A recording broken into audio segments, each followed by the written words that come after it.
కాంగ్రెస్ హయాంలో ఆర్టీసీ ఉద్యోగుల విలీన ప్రక్రియ ఊసే లేకుండా పోయింది. అధికారంలోకి వచ్చి 5.5 నెలలు దాటినా ఆ దిశగా ఒక్క అడుగు కూడా ముందుకు పడలేదు.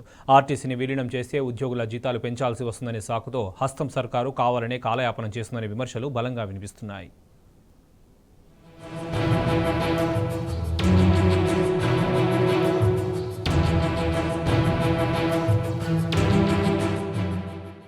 కాంగ్రెస్ హయాంలో ఆర్టీసీ విలీనం అటకెక్కిందనే చర్చ మొదలైంది.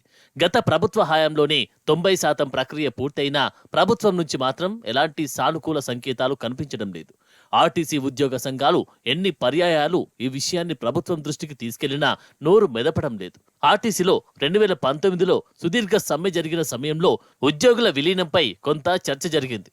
అప్పట్లో కాంగ్రెస్ నేతలు కూడా నాటి ప్రభుత్వాన్ని గట్టిగా డిమాండ్ చేశారు. గత బీఆర్ఎస్ ప్రభుత్వం ఆగస్టులో విలీనం నిర్ణయాన్ని తీసుకుంది. అప్పటి మంత్రివర్గ సమావేశంలో దానిపై సానుకూలత కూడా వ్యక్తం చేశారు.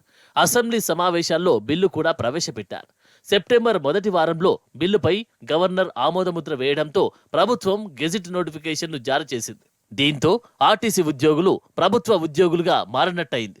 కానీ అసెంబ్లీ ఎన్నికల కోడ్ అమల్లోకి రావడంతో ఆ ప్రక్రియ అక్కడితో ఆగిపోయింది. అయితే కాంగ్రెస్ సర్కార్ వచ్చిన తర్వాత ఇప్పుడు విలీనం మాటే వినిపించకపోవడంపై విమర్శలు వెల్లువెత్తుతున్నాయి. కాంగ్రెస్ ఎన్నికల హామీలో ఆర్టీసీ విలీన ప్రక్రియను చేర్చారు. దీంతో ఆ హామీని నిలబెట్టుకోవాలన్న డిమాండ్ బలంగా వినిపిస్తోంది. కాంగ్రెస్ అధికారంలో ఉంది కాబట్టి వెంటనే ఆ హామీని నెరవేర్చాలని ఉద్యోగులు డిమాండ్ చేస్తున్నారు. విలీనం కోసం ఎప్పుడెప్పుడా అంటూ 1000 కళ్లతో ఎదురు చూస్తున్నారు.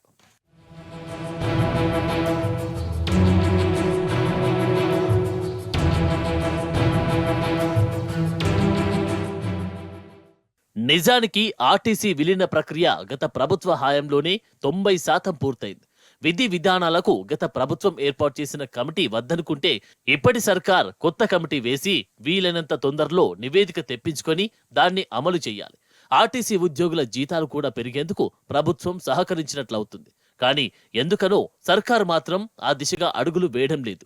అన్నింటికి మించి గమనించాల్సిన అంశమేంటంటే ఆర్టీసీ ఉద్యోగులకు ప్రత్యేక వేతన సవరణ ఉంది. కాబట్టి వీరికి పీఆర్సీ వర్తించదు. విలీనమైతేనే పీఆర్సీ పరిధిలోకి వస్తారు. జీతాలు కూడా కాస్త అటు ఇటుగా ప్రభుత్వ ఉద్యోగుల అందరికీ చేరుతాయి. అయితే విలీన ప్రక్రియ కాలయాపన జరిగే కొద్దీ పదవీ విరమణ పొందే ఆర్టీసీ ఉద్యోగులు ఆ లబ్ధిలకు దూరమవుతున్నారు. ఇప్పటికే 1800 మంది పదవీ విరమణ పొందారు. ప్రభుత్వ ఉద్యోగిగా పదవీ విరమణ పొందితే ప్రత్యేక ఆర్థిక ప్రయోజనాలుంటాయి. కానీ విలీనం కాకపోవడం వల్ల ప్రస్తుతం పదవీ విరమణ పొందుతున్న వాళ్లంతా ఆర్థికంగా తీవ్ర నష్టపోతున్నారు. కాబట్టి ప్రభుత్వం ఇవన్నీ ఆలోచించి మానవ దృక్పథంతో వెంటనే విలీన ప్రక్రియను పూర్తి చేయాలని ఉద్యోగ సంఘాల నేతలు విజ్ఞప్తి చేస్తున్నారు. ఆర్టీసీ కార్మికుల చిరకాల వాంఛ ఏంటంటే ప్రభుత్వంలో ఆర్టీసీ కార్మికులు విలీనం అయిపోతే మాకు అన్నీ కూడా హక్కులు అన్నీ వస్తాయి అనేటువంటి దాని మీద తీవ్ర ప్రయత్నం జరిగింది. గత ప్రభుత్వంలో ప్రభుత్వం ఎంత మొండికేసినా సమ్మె తర్వాత ఎన్ని యూనియన్లను పక్కకు పెట్టినప్పటికీ ముఖ్యమంత్రి గారిని ఒప్పించి చెప్పించి మళ్ళీ ఎన్ని అవంతరాలు ఇబ్బందులు వచ్చినా బిల్లు అసెంబ్లీలో బిల్లు పెట్టించి ఆ తర్వాత గవర్నర్ దగ్గర బిల్ పాస్ చేయించి మరి ఏదైతే ఉద్యోగుల ప్రక్రియని వేగవంతం చేసినటువంటి పరిస్థితి, దానికి 90% దాదాపుగా ప్రభుత్వంలో విలీనానికి ఆల్రెడీ రూపకల్పన జరిగిపోయింది. చివరి 10%లో ఎలక్షన్లు రావడం, కోడ్ రావడం, దాని దరిమిలా లేట్ కావడం జరిగింది. లేట్ అయిన తర్వాత కాంగ్రెస్ ప్రభుత్వం వచ్చింది, ఎన్నికలు జరిగిపోయినాయి. కాంగ్రెస్ ప్రభుత్వం కూడా ఆనాడు మేనిఫెస్టోలో చెప్పడం జరిగింది, మేము ఆర్టీసీకి 2 పీఆర్సీలు ఇస్తాం, బకాయిలు ఇస్తాం, అట్లాగే ప్రభుత్వంలో విలీనం కూడా చేస్తాం, ఆర్టీసీని ఆదుకుంటామని చెప్పి స్పష్టంగా హామీ ఇవ్వడం జరిగింది ఆనాడు వాళ్ళ కమిటీలో.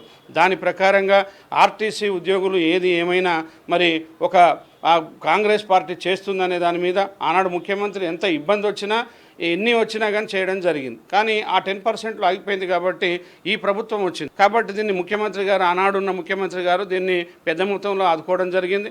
గతంలో ఎన్నడూ లేకున్నా కానీ 44% జీతాలు ఇచ్చి ఒక ఆర్టీసీ వాళ్ళకి ఆర్థికంగా ఆదుకున్న పరిస్థితి ఆనాడు ఉంది. కార్మికులు చాలా ఆవేదనతోటి, ఇబ్బందితోటి, ఆర్థిక ఇబ్బందులతోటి, మానసిక ఇబ్బందులతోటి ఉన్న పరిస్థితి ఇవాళ అందరికీ కూడా తెలుసు. మేధావులకి, ప్రభుత్వాలకి తెలుసు. కాంగ్రెస్ ప్రభుత్వం ఇస్తుందన్న ఆశతోటి అసెంబ్లీ ఎన్నికల్లో మరి వారికి ఓట్లేసి గెలిపించడం జరిగింది.